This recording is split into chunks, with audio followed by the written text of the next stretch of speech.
আজকের এই জমিন আপনার আমার জন্য সাক্ষী হয়ে দাঁড়াবে।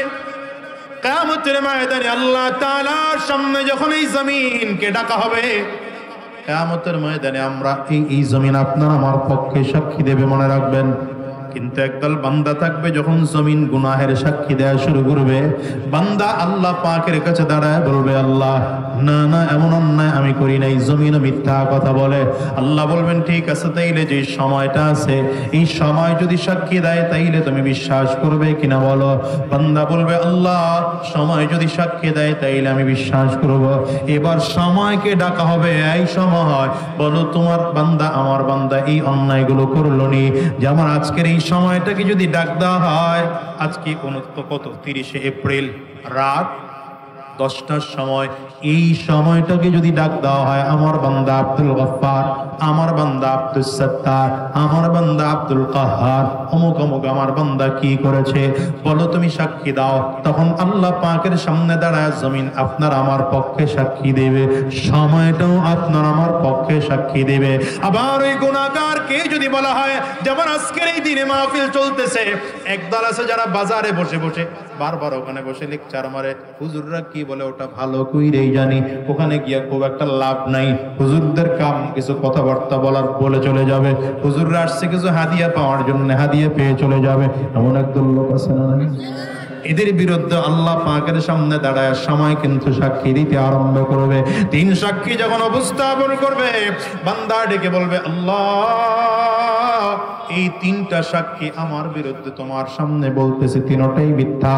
আল্লাহ তাআলা এবার রাগ করে বলবেন, আল ইয়াউমা নাখতিমু আলা আফওয়াহিহিম ওয়া তুকাল্লিমুনা আইদিহিম ওয়া তাশহাদু আরজুলুহুম বিমা কানু ইয়াকসিবুন।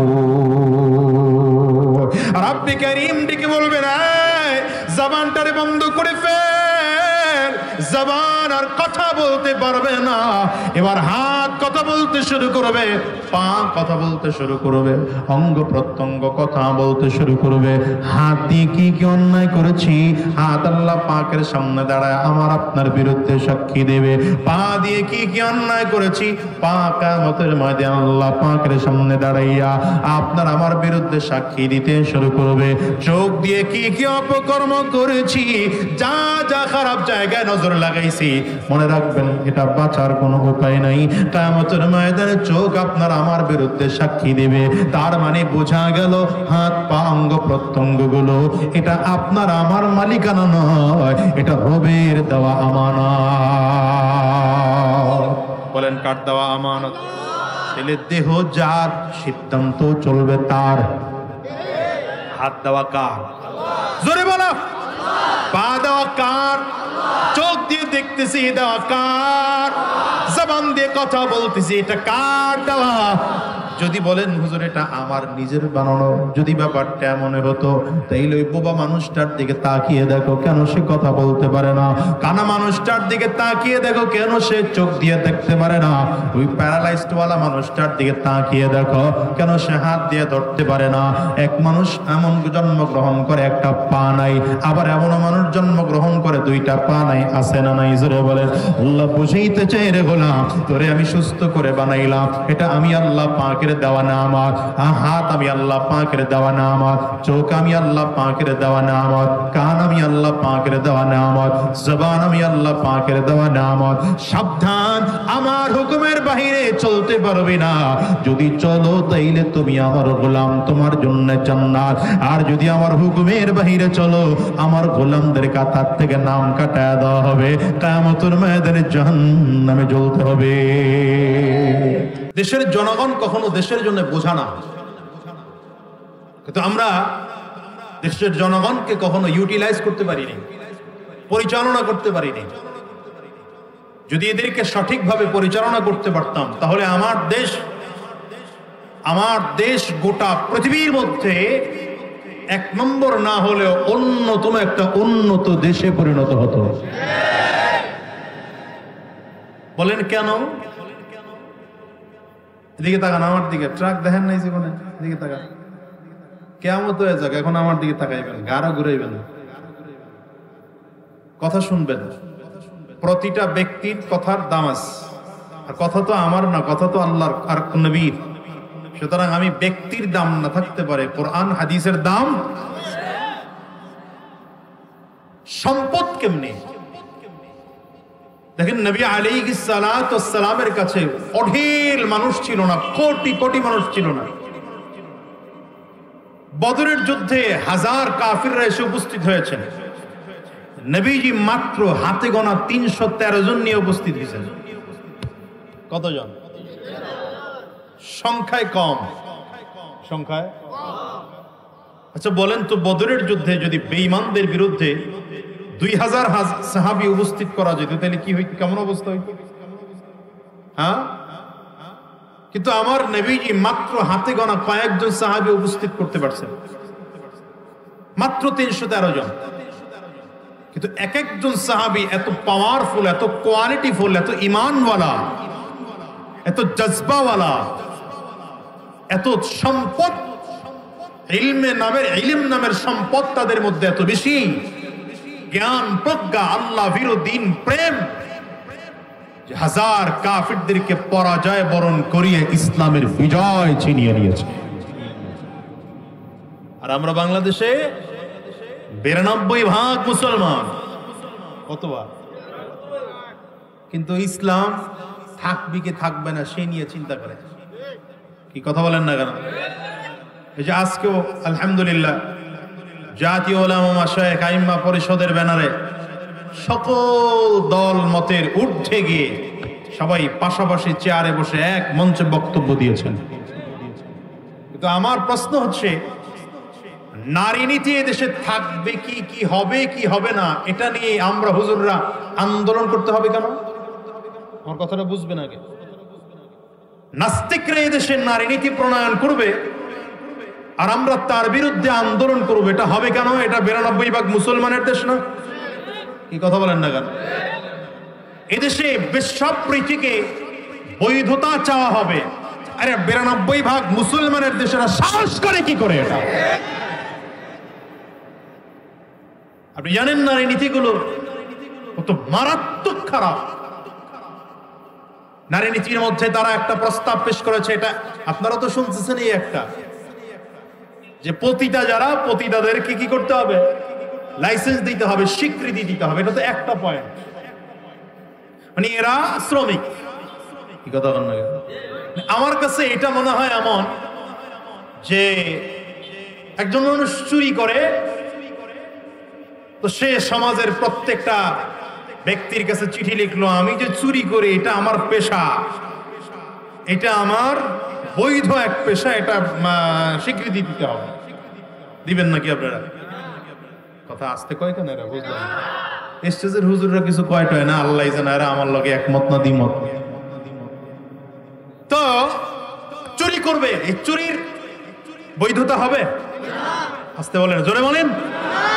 একজন মানুষ ডাকাতি করে, আপনাদের কাছে সে ডাকাতের বৈধতা চায়, আপনি দিবেন? কোন সুস্থ বিবেকবান মানুষ দেওয়া সম্ভব? এই প্রস্তাব পেশ করে কেন? স্বীকৃতি দেওয়া না দেওয়া পরের বিষয়, এই প্রস্তাব কি করে পেশ হয় যে এদেশের পতিতাদেরকে নারী শ্রমিক বলতে হবে, আর যৌন শ্রমিক? আরে বেশ্যাবৃত্তি এটা কোনোদিন যৌন শ্রমিক হতে পারে না। কথা বলেন না কেন? নাপাক তো নাপাক, এটা কোনোদিন পাক হতে পারে না। এটা হলো একটা পয়েন্ট। তাদের আরেক পয়েন্ট আছে, তাদের আরেক পয়েন্ট হলো পুরুষরা বিয়ে করতে পারে 4টা, মেয়েরা কেন পারবে না? নাউজুবিল্লাহর এই পাওয়ার, এই পাওয়ার নিয়ে আবার ইসলাম চান? হ্যাঁ, এটা হলো আরেক কথা। এই বিষয়ে আলোচনা লম্বা, মুফতি সাঈদ আহমদ খুব ভালো আলোচনা করছেন আজকে। আমিও ভিন্ন দিকে যাইতে চাইছিলাম, ঢুকলাম এদিকে। একজন পুরুষ 4 বিয়ে করতে পারে, মেয়ে কেন পারবে না? হাজারো যুক্তি আছে, ছোট্ট একটা যুক্তি আপনি নেন। মনে করেন আপনাদের মধ্যে থেকে একজন 4টা বিয়ে করছে। কয়টা বিয়ে করছে? শরীয়তে 4 বিয়ে জায়েজ আছে না নাই? কার জন্য জায়েজ? পুরুষের জন্য, ইনসাফ ওয়ালার জন্য। পুরুষ এবং যার মধ্যে ইনসাফ নাই ও সার বিয়ে করা নাই। ইনসাফ বলতে কি বুঝেন?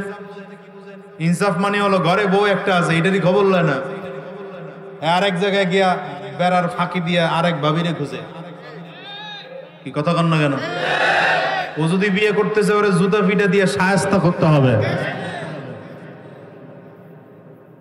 সে প্রথম বিবিকে সঠিক চালাতে পারতেছে, কিন্তু হ্যাঁ তার শারীরিক ক্ষমতা ভালো আছে, অর্থ সম্পদ ভালো আছে, সে চাইলে আরো একজন মহিলার দায়িত্ব নিতে পারে। এবং যদি আরেকজন মহিলার দায়িত্ব নেয় তাইলে প্রথম বিবির যাররা পরিমাণ বেইনসাফি তার সাথে হবে না। এই বিষয়গুলো যদি নিশ্চিত হয় তাহলে ওই পুরুষের জন্য কয়টা বিয়ে করা? 2টা করা জায়েজ। যদি চায় সে এভাবে আরো করতে পারে। কিন্তু আমাদের দেশের বিয়ে হয় এমন, দ্বিতীয় বিয়ে করার পরে প্রথম বউর খবরই লয় না। কি কথা কন না কেন? 15 দিন 20 দিন 1 মাস পরে প্রথম বউ সে বাপের বাড়ি গিয়ে উঠছে। বাপের বাড়ির লোকজন কয় তোর বউ তোর স্বামী আরেক বিয়ে করে খায়, আর তুই না খায় না খায় গুরুস, মামলা কর। কি কথা কন না কেন? গেছে মামলা করতে, থানার পুলিশ তারে বহুত কিছু দেখাইছে, দেখায় বাস এখন ওইদিকে টাকা ঢালে, ইজ্জত শেষ, সম্মান শেষ। এই মহিলা তার স্বামীও পায়নি, অধিকারও পায় নাই, ইজ্জত নিয়ে ঘরে ফিরতে পারে না। এটা চলতেছে আমাদের দেশে। যাই হোক, একজন পুরুষ ইনসাফ অনুযায়ী, ইসলামের বিধান অনুযায়ী 4টা বিয়ে করছে, 4 ঘরে 4টা সন্তান হয়েছে, 4 ঘরে 4টা সন্তান হয়েছে। মায়ের নাম বাবার নাম বলতে ঝামেলা আছে? কথা কন না। মায়ের নাম বাবার নাম বলতে ঝামেলা আছে? তো এক মহিলা 4 পুরুষ বিয়ে করলো, জায়েজ না জায়েজের হিসাব পরে রাখেন, একটু ধরে নাও অনেক কথা। একজন মহিলার স্বামী কয়টা? বছর শেষে বাচ্চা হয়েছে কয়টা? একটা। কার বাচ্চা? কি কথা কন না? কয়টা? আচ্ছা, এরপরেও ধরে নেন যে হিসাব করে একজনের দিল যে এটা অমুকের, বাকি 3 জন বলবে তাহলে আমাকে ডি গেল। কি কথা কয় না? কি ঝামেলা আছে না নাই? ইসলাম যে কত শান্তির ধর্ম এটা বুঝলেনই না মিয়া। ইসলাম ছাড়া যত ধর্ম আছে ওটা শান্তির নয়, ওটা অশান্তির। ইসলাম একমাত্র শান্তির ধর্ম, ঠিক কিনা বলেন? এর পরের প্রস্তাব আরেকটা আছে, এটা আরো মারাত্মক। সেই প্রস্তাব হচ্ছে নারীদের কথা। তারা বলতে চায় ওই তসলিমা নাসরিনের মতো, দেহ আমার, সিদ্ধান্ত আমার।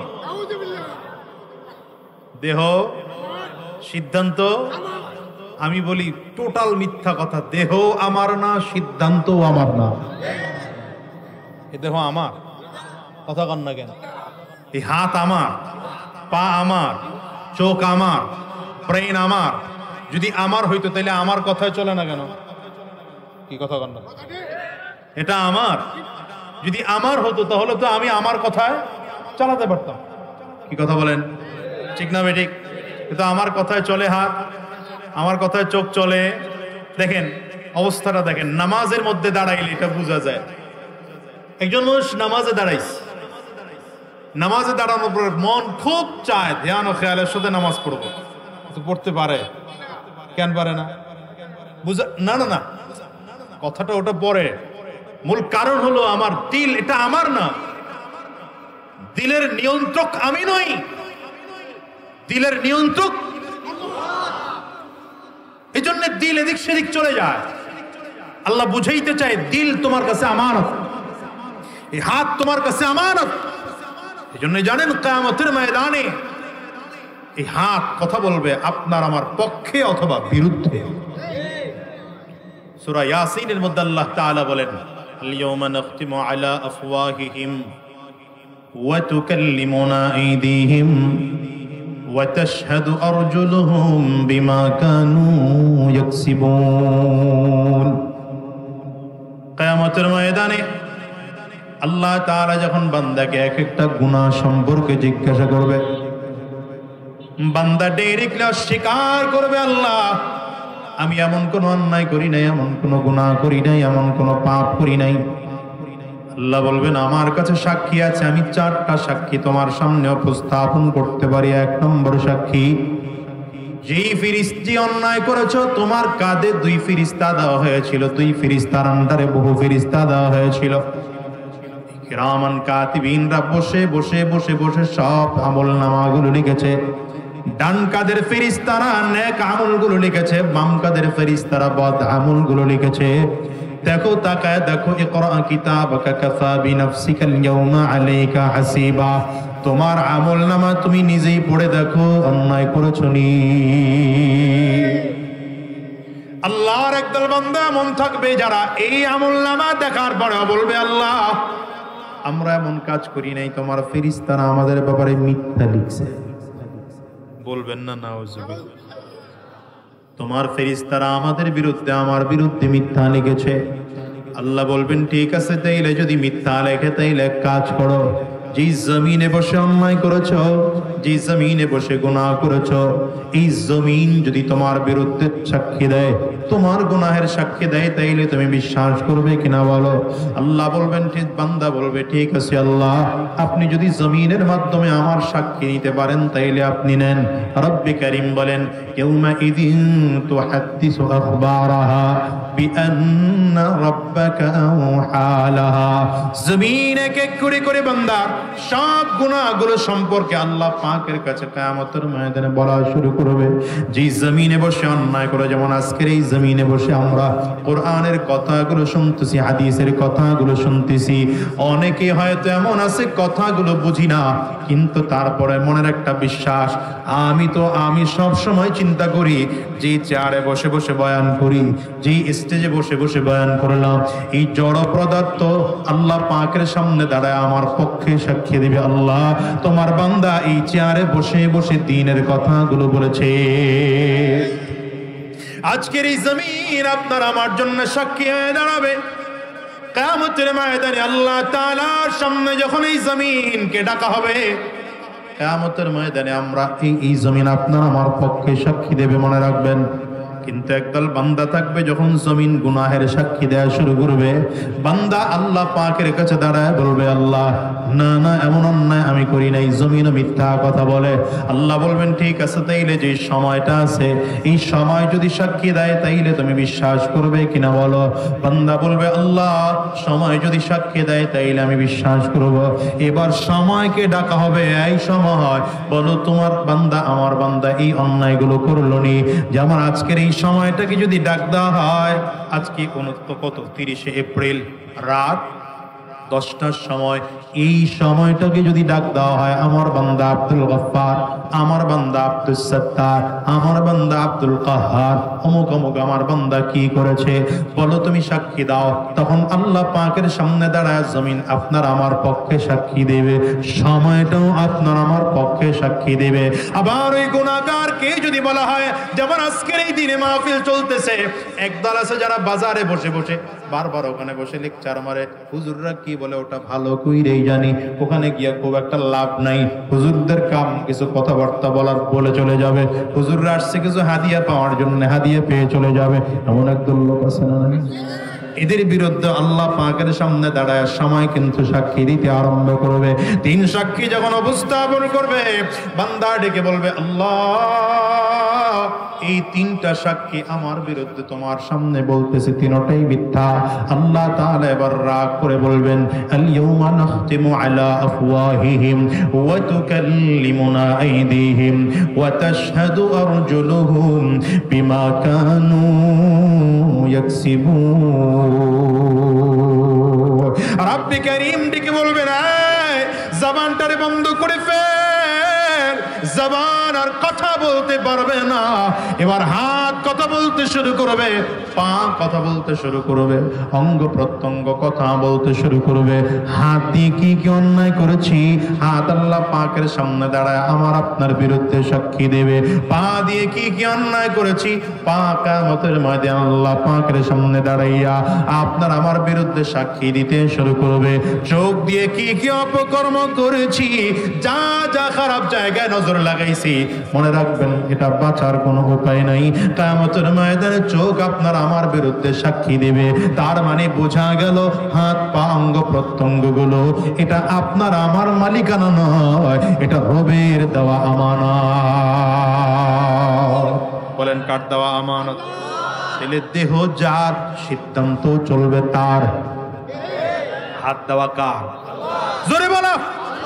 পা দেওয়া কার? চোখ দিয়ে দেখতেছি দেওয়া কার? জবান দিয়ে কথা বলতেছি এটা কার দেওয়া?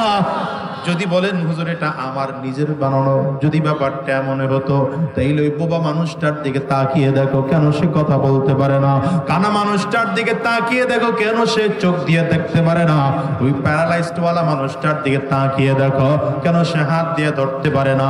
এক মানুষ এমন জন্মগ্রহণ করে একটা পা নাই, আবার এমন মানুষ জন্মগ্রহণ করে দুইটা পা নাই, আছে না নাই? জোরে বলেন। আল্লাহ বুঝাইতে চাই রে গোলাম, তোরে আমি সুস্থ করে বানাইলাম, এটা আমি আল্লাহ পাকের দেওয়া নামাত। হাত আমি আল্লাহ পাকের দেওয়া নামাত, চোখ আমি আল্লাহ পাকের দেওয়া নামাত, কান আমি আল্লাহ পাকের দেওয়া নামাত, জবান আমি আল্লাহ পাকের দেওয়া নামাত। সাবধান, আমার হুকুমের বাহিরে চলতে পারবে না। যদি চলো তাইলে তুমি আমার গোলাম, তোমার জন্য জান্নাত। আর যদি আমার হুকুমের বাহিরে চলো আমার গোলামদের কাতার থেকে নাম কাটায় দেওয়া হবে, কিয়ামতের ময়দানে জাহান্নামে জ্বলতে হবে। দেহ কার? আঙ্গুলটা উঁচা করে বলবেন না, জোরে আওয়াজ করে চিল্লায় বলা যাবে না। সিদ্ধান্ত কার? সিদ্ধান্ত কার? তো দেহ আমার, সিদ্ধান্ত আমার, কথা চলবে? আরো জোরে বলেন চলবে? তবে হ্যাঁ শোনো, যারা বলতে চাও দেহ আমার সিদ্ধান্ত আমার, তাদেরকে বলবো এ বাংলাদেশে তাসলিমা নাসরিনের কথা ভুলে যাও না। তাসলিমা নাসরিন এই কথা বলেছিল, আর তখনকার যে সরকার আছে এই সরকার তার পক্ষে অবস্থান গ্রহণ করেছিল, কিন্তু তখনকার উলামায়ে কেরাম রাজপথে নেমেছে, ঘরে বসে থাকে নাই। শাইখুল হাদিস আল্লামা আজিজুল হক রাহমাতুল্লাহি আলাইহি, চরমনার কালামানিক সৈয়দ ফজলুল করিম রাহমাতুল্লাহি আলাইহি, মুফতি ফজলুল হক আমিনী রাহমাতুল্লাহি আলাইহি কাফনের কাপড় মাথায় বেঁধে যখন রাজপথে নেমে গিয়েছিলেন, তাসলিমা নাসরিন জি বোরকার বিরুদ্ধে কথা বলেছে। বোরকা পরে রাতের আধারে ভারতে পালাতে বাধ্য হয়েছে। সুতরাং কেউ যদি এখন নারী নীতি নামে পর্দার বিরুদ্ধে কোনো আইন পাশ করাতে চাও, যদি নারী নীতি নামে বেশ্যাবৃত্তির আইন পাশ করাতে চাও, নারী নীতির নামে কোরআনের বিরুদ্ধে আইন পাশ করাতে চাও, নারী নীতির নামে ইসলামের বিরুদ্ধে আইন পাশ করাতে চাও, বাংলার তৌহিদি জনতা ঘরে বসে থাকবে না।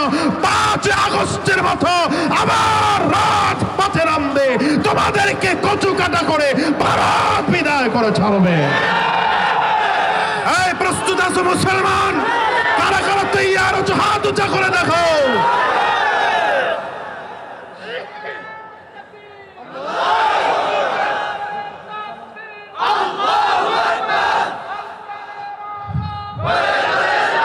কষ্ট হয় আপনাদের? আরে শুরু করছেন, অসুবিধা হয় আপনাদের? সমস্যা হয়? হ্যাঁ। এবার নারী নীতির প্রস্তাব আরেকটা আছে, সেটা হলো পুরুষদেরকে আল্লাহর কোরআন বলেছে যে সম্পদ দিতে নারীকে তার অর্ধেক দিতে বলেছে, এটা বৈষম্য। কি সম্য? ইসলামের বিধান না এটা। পুরুষরা যা পাবে নারীরা যা পাবে পুরুষরা তার ডবল, ঠিক না ঠিক? এই জন্যে এটা বৈষম্য হয়ে গেছে। এই বৈষম্য কি বৈষম্য না এটা বুঝতে হলে একটা ছোট্ট কথা বুঝতে হবে। বলবো? হা করে তাকিয়ে আমি কইছি না ঘাড় ঘুরানো যাবে না, ঘাড় ঘুরানো যাবে না, ঘাড় কিয়ামত হয়ে যাবে। এদিকে আমার দিকে তাকায় থাকে। এই আল্লাহ তাআলা সৃষ্টিগতভাবে, আমি একটু আগে বললাম দেহ আমার না, দেহ কার? সিদ্ধান্ত কার? এখন আসেন এই কথাটার উপরে। আল্লাহ আপনারা আমার ঠকাইলেন কিনা এই কথা বুঝতে হলে আগে কথা বুঝতে হবে। আল্লাহ তাআলা বান্দাকে কিছু সিদ্ধান্ত, কিছু দায়িত্ব দিয়ে পাঠাইছেন। এই সিদ্ধান্ত কার? বলেন সিদ্ধান্ত কার? এই পৃথিবীতে পুরুষ জাতি আল্লাহ বানিয়েছেন, নারীকেও বানিয়েছেন। মানব জাতির মধ্যে আল্লাহ তাআলা পুরুষ বানিয়েছেন, নারীও বানিয়েছেন। পুরুষকে আল্লাহ তাআলা কিছু দায়িত্ব দিয়ে পাঠিয়েছেন, নারীকেও কিছু দায়িত্ব দিয়ে পাঠিয়েছেন। আগে দায়িত্ব বুঝেন, এরপরে বুঝবেন আল্লাহ ঠকাইছেন না জিতাইছেন। সমান অধিকার, সমান অধিকারটা আমাদের জন্য ইনসাফ না জুলুম, এটা বুঝবেন না। কারণ এদেশের মানুষ ইনসাফ আর জুলুম বুঝে না।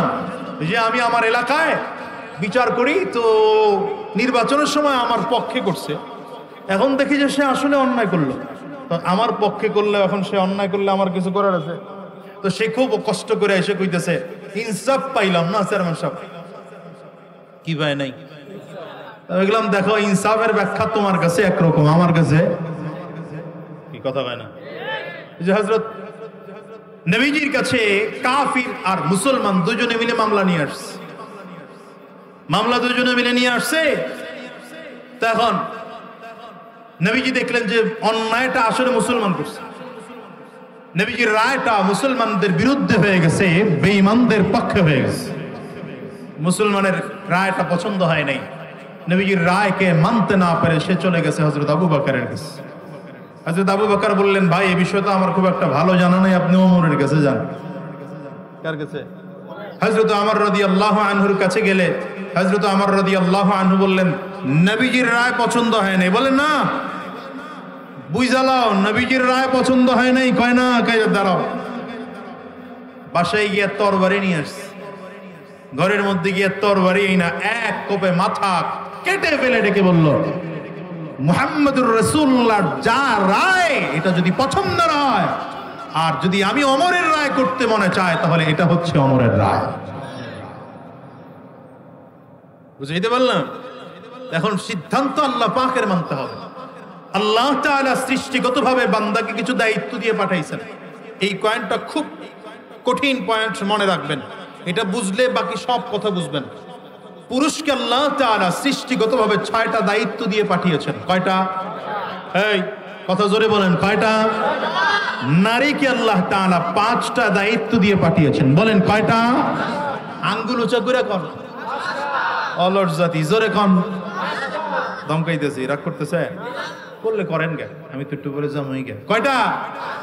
হাত উঁচা করে, হাত উঁচা করে। নারীর দায়িত্ব কয়টা? পুরুষের দায়িত্ব কয়টা? 6টা। বলেন পুরুষের দায়িত্ব কয়টা? এটা আগে বুঝেন, মুখস্থ করেন, খাতা কলম থাকলে লিখে নেন। একজন পুরুষের দায়িত্ব কি? আল্লাহ তাআলার বিধান হচ্ছে একজন পুরুষের দায়িত্ব, একজন পুরুষের অধীনস্থ যারা আছে, পুরুষের অধীনস্থ যারা আছে, অধীনস্থ কারা? অধীনস্থ ভাই হতে পারে, অধীনস্থ বোন হতে পারে, অধীনস্থ মা হতে পারে, অধীনস্থ বাবা হতে পারে, অধীনস্থ স্ত্রী, অধীনস্থ সন্তান, কর্মচারী অধীনস্থ হতে পারে। কথা বলেন, এই অধীনস্থ যারা আছে, আচ্ছা এইটা হলো পরিবারের গণ্ডি। পরিবার থেকে বের হয়ে গেলে সমাজের যারা নেতা, এরা সমাজের অধীনস্থ, সমাজের সকল লোকজনগুলো তাদের দায়িত্ব। আবার যদি সে কোনো এলাকার মেম্বার হয়, ওই মেম্বার এলাকার যা আছে এই দায়িত্বগুলো তার। চেয়ারম্যান যিনি আছেন পুরো এলাকার দায়িত্ব, এমপি যিনি আছেন পুরো এলাকাটা তার দায়িত্ব। কথা কন না কেন? খালি দায়িত্ব এইটা না, খালি দায়িত্ব এইটা না। আমাদের দেশের এমপিরা তো দায়িত্ব মনে করছে এইটা যে মাহফিল, ওয়াজ মাহফিল হইলে প্রধান বক্তার আগে যখন লোক খুব জমজমাট হয়ে যাবে, হুজুরের ওয়াজের মাঝখানে এসা আমার বয়ান করা লাগবে আধা ঘন্টা। হুজুর যদি কিচ্ছু বলে তাহলে পিঠায় লড়ানো লাগবে। আপনার 2500 এগুলো আসিল না, আসতে কনকে? দেখো তো আজকে কই তোমরা? আমাকে হুজুর করে একটু জোরে কথা সহ্য করতে পারো নাই, আর এখন তোমরা দেশেই থাকতে পারো নাই। আমরা হুজুররা তখনও ছিলাম, এখনো আছি, ভবিষ্যতেও থাকবো ইনশাআল্লাহ। কথা বলো না কেন? যারা বলেছিল জোরে জোরে পালাবো না, হ্যাঁ, যারা বলেছিল তখনও হিসাব করে রাখ।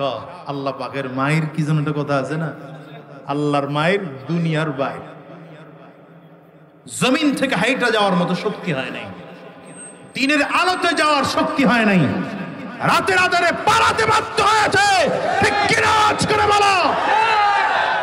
নিজের পরিচয় গোপন করে দরবেশ সাহেব দাড়ি কামিয়ে চুলের মধ্যে কলপ লাগিয়ে তারপরে মাছের টলারে উঠে নিজেকে জেলে পরিচয় দিয়েছ, প্যান্ট শার্ট খুলে লুঙ্গি পরেছ, তারপরে বাঁচতে পারো নাই, তারপরে বাঁচতে পারো।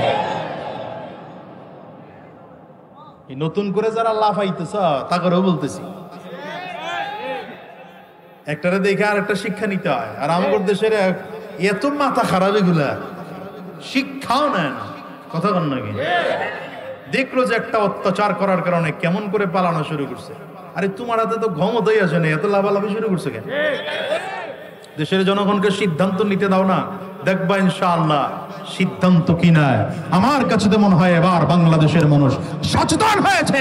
চোর, বাটপার, বদমাশ, গুন্ডাদেরকে ক্ষমতা আসতে দেওয়া হবে না। ইসলাম ক্ষমতা আসবে, ইসলাম ক্ষমতা আসবে। এই তৈয়ার আছো, তৈয়ার আছো, প্রস্তুত থেকো। খালি নির্বাচন আসলে পরে হুজুররা ভোটে দাঁড়াইলে কবে না হুজুরেরা সৎ, যোগ্য, আদর্শবান মানুষ আমার দেশে বাবা। তো যাও, একজন পুরুষকে আল্লাহ তাআলা কতগুলো দায়িত্ব দিয়ে পাঠাইছেন ভোলা যাবে না, এটা কিন্তু মূল কথা আমার। কয়টা দায়িত্ব দিয়ে পাঠাইছেন? 1 নম্বর, পুরুষের অধীনস্থ যারা আছে এদের 1 নম্বর খাবারের ব্যবস্থা করার দায়িত্ব একজন পুরুষের। মানে অন্ন খাবারের ব্যবস্থা করার দায়িত্ব কার? এই জন্য স্বামী বাজার না করলে বউ চিল্লায়নি, এটা সহ্য করে নিতে হবে, কারণ এটা আপনার দায়িত্ব। মা বোনদেরকে বলবো এটা অতিরিক্ত চিল্লাইবেন না, খালি খালি চিল্লায় লাভ নেই। স্বামীর একটু আদর করে বলবেন যে আরে আজকে বাজার আনতে পারেন না, আনলে ভালো হইতো, যাক যা আছে এটা রান্না করে আগামীকাল খাই নেন, কথা বলেন, এটা দায়িত্ব স্বামীর। এই জন্য বউ একটু যদি চিল্লা চিল্লি করো মাইনা নেওয়া লাগবে, কথা বলেন। 1 নম্বর। 2 নম্বর, বস্ত্র, অধীনস্থদের কাপড় চোপড়ের ব্যবস্থা করে দেওয়ার দায়িত্ব কার? পুরুষের, মনে রাখবেন। 3 নম্বর, বাসস্থান, অধীনস্থদের বাসস্থানের ব্যবস্থা করে দেওয়ার দায়িত্ব একজন পুরুষের। 4 নম্বর, শিক্ষা, দ্বীন শিক্ষা, জাতীয় শিক্ষা, শিক্ষা দেওয়ার দায়িত্ব একজন পুরুষের, অধীনস্থদের। 5 নম্বর, চিকিৎসা, কথা বলেন, এলিবিস করলে কাম হয় না, হ্যাঁ? এই হলো 6টা দায়িত্ব পুরুষের। মহিলার দায়িত্ব 5টা। বলেন মহিলার দায়িত্ব কয়টা? 1 নম্বর, মহিলার 1ম নম্বর দায়িত্ব হচ্ছে, এখানে সব বয়সের মানুষ আছে, ইশারায় বুঝে নিবেন, সিজনাল অসুস্থতা একজন মহিলাকে আল্লাহ দিয়েছেন, এটা সিজনাল অসুস্থতা। 2 নম্বর, একজন মহিলার দায়িত্ব হচ্ছে সন্তান গর্ভে ধারণ করা। 3 নম্বর, সন্তান প্রসব করা। 4 নম্বর, সন্তান লালন পালন করা। এই 3টা পয়েন্ট একটু মাঝখানে রাখেন। আরেকটা কথা আছে, এটা আলবাইর করব। 1 নম্বর দায়িত্ব কি বললাম? সিজনাল অসুস্থতা। এর পরের 3টা কি? সন্তান সম্পৃক্ত। সন্তান, সন্তান গর্ভধারণ করা, সন্তান জন্ম দেওয়া, সন্তান লালন পালন করা। এই 3 কারণে নবীজি 3 বার মায়ের কথা বলছেন। যেহেতু সন্তান গর্ভে বাবার কাম না, সন্তান প্রসব দেওয়া বাবার কাম না, লালন পালনে বাবার একটু দায়িত্ব আছে, এই জন্য বাবার নাম 4 নম্বরে রাখছে। মূল কাজ কার? মা। 5 নম্বর, স্বামী এবং নিজ সংসার দেখাশোনা করা। কয়টা গেল? 1 নম্বর বলেন। 1 নম্বর কি? সিজনাল অসুস্থতা। 3 নম্বর, সন্তান গর্ভে নেওয়া। 2 নম্বর, সন্তান গর্ভে নেওয়া। 3 নম্বর, সন্তান জন্ম দেওয়া। 4 নম্বর, সন্তান লালন পালন করা। 5 নম্বর, সন্তান, স্বামী এবং নিঃসন্তান সংসার দেখাশোনা করা। আচ্ছা এবার বলেন, এই যে 5টা দায়িত্ব পালন করতে মহিলার টাকা খরচ হয়?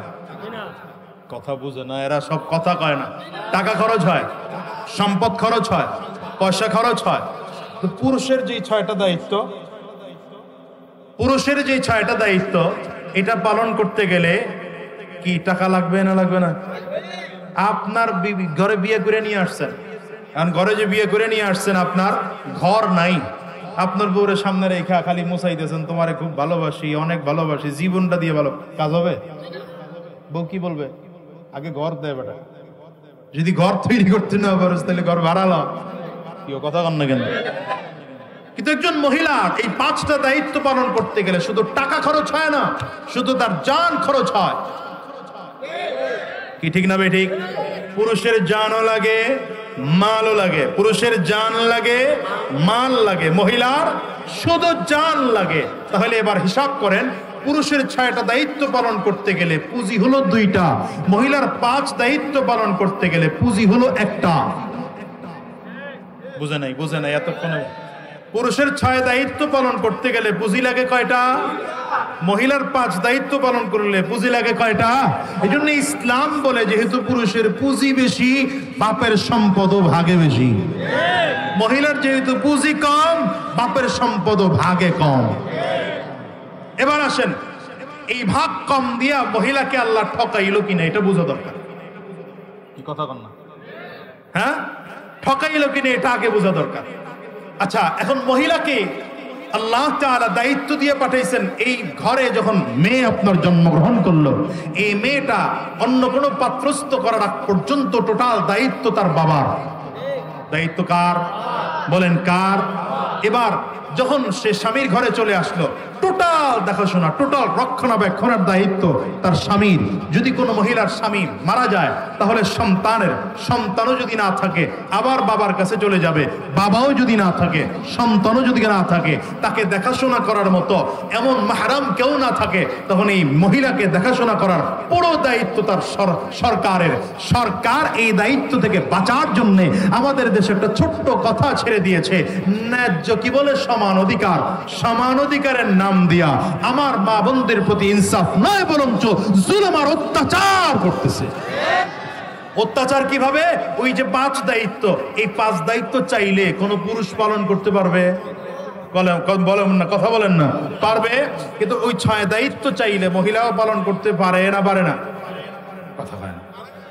পারে না।